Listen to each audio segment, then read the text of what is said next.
Welcome my dear student, this new topic.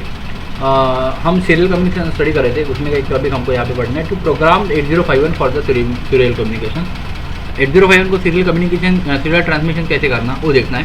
उसके लिए सबसे पहले क्या करना, टीमोड को लोड करना 20H डेटा के साथ, जो क्या करेगा कि टाइमर 1 को एक्टिवेट करेगा मोड 2 में, जो 8 बिट ऑटो रिलोड है। उसके साथ साथ TH1 जो है उसको लोड करो with a set value of baud rate की वैल्यू जो दैट इज 9600 जो कुछ वैल्यू है बॉड रेट को अलॉट करो। उसके बाद एस्कॉन जो है that is serial control register, उसको लोड करो 50 से। उसको 50 से लोड करने के बाद वो मॉड 1 एक्टिवेट होगा, जैसे कि हमने लास्ट वीडियो में देखा था, ये मॉड 1 एक्टिवेट करने के लिए, ठीक है। उसके बाद उसके साथ TR1 को सेट करो, दैट इज टाइमर को स्टार्ट करो, TI को क्लियर करो हर बार। A byte is send to the return in album पे डेटा भेज दो। TI mention in JNB TI को हर बार चेक करते हो। To transfer the next byte go to again the step number 5, वापस से स्टेप 5 को फॉलो करो and the process goes on. In this way we can programme 8051 for the serial transmission through UART। ना ये जो UART है ना, तो UART is universal asynchronous receiver transmitter है, जिसका बॉड क्लॉक जो है ना वो 9600 का रहता है। इसमें क्या रहता है कि एक सीरियल बफर रहता है 8 बिट का सीरियल बफर, जो ऑलरेडी हमने स्टेट किया था।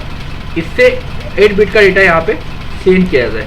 8 बिट का डेटा यहाँ पे सेंड करने के बाद अब ये 8 बिट के डेटा के अंदर कौन कौन रहता है, तो ये यहाँ पे रहता है एक स्टॉप बिट, सबसे पहले एक स्टार्ट बिट, और बीच में ये 8 बिट का डेटा। उसके साथ साथ यहाँ पे TI ट्रांसमिशन इंटरप्ट जो है ना वो भी जनरेट करते, ट्रांसमिशन बफर को एम्प्टी करता है। तो in this way transmission through UART used to be done. हाँ, अब यहाँ पे इंपॉर्टेंट होता है कि एक प्रोग्राम दिया है कि भाई वो प्रोग्राम है कि write an 8051 ALP to transfer the letter A serially at 4800 baud rate पढ़े थे। अभी देखिए डेटा दिया है A, बॉड रेट भी दिया है 4800, ये अपना सेंड करना है। तो उसके लिए क्या किया, सबसे पहले जो टीमोड रजिस्टर है ना उसमें मोड 2 सिलेक्ट कर दिया। टीमोड में मोड 2 रजिस्टर सिलेक्ट कर लिया। उसके बाद जो अपने को बॉड रेट चाहिए था बॉड रेट सेट कर लिया वाया TH1। उसके बाद सीरियल कंट्रोल में डेटा डाल दिया 50H का, उसमें ट्रांसमीटर को टाइमर को ऑन कर दिया। सीरियल बफर में डेटा डाल लिया A और उसको कंटिन्यूसली चेक करते रहे यहाँ के, और जैसे आ गया क्लियर किया और वापस से जब in this way we can transfer the letter A serially with a baud rate of 4800 baud rate.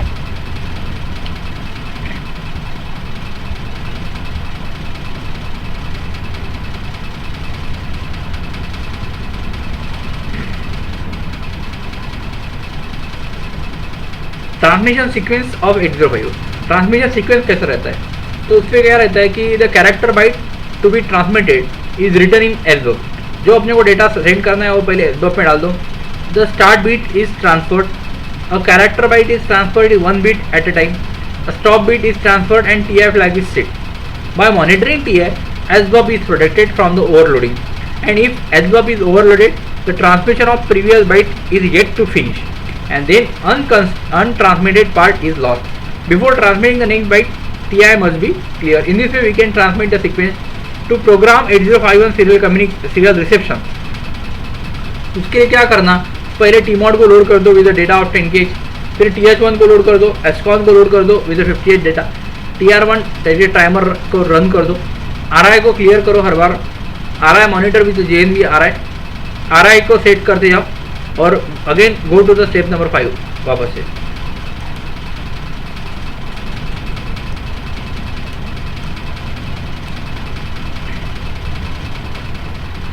Serial reception through UART। अब देखिए अपने इसके पहले ट्रांसमिशन देखा, अब सीरियल रिसेप्शन में सबसे पहले कौन आएगा, तो सबसे पहले आता स्टार्ट बिट आ गया, ले लिया रिसीवर लाइन में। अब बचा हुआ बीच में जो है ना ये डेटा 8 बिट का, ये डेटा ले लिया SBUF में विथ, अब पहले यहाँ पे TI था, अब यहाँ पे आ रहा है रिसीवर डेटा अवेलेबल जो इंडिकेट कर रहा, और आखिरी में लेता है स्टॉप बिट इसलिए कि भाई स्टॉप बिट अगर आ गया तो नेक्स्ट बिट अभी भेज दो, तो उसके लिए वो स्टॉप बिट का भी एक स्पेशल पार्ट अवेलेबल है यहाँ पे। तो in this way the serial reception through ये UART is also done along with start bit, 8 bit data and a stop bit. So this is a serial reception of through UART. उसके लिए एक reception sequence का programme भी दिया है, reception sequence of 8051. The start bit is received indicating the next that the next bit is the first data bit. The data byte is received the next one bit at a time. The stop bit received and RI flag is set. RI flag set होगा. By monitoring RI, SBUF is protected from the overwriting. If SBUF is overwritten by and reading a previous byte is yet to finish, then unread part is lost. Copy the byte. Copy byte in data memory before receiving the next byte. RI must be clear. In this way, we can receive the data in serial communication by using SBUF.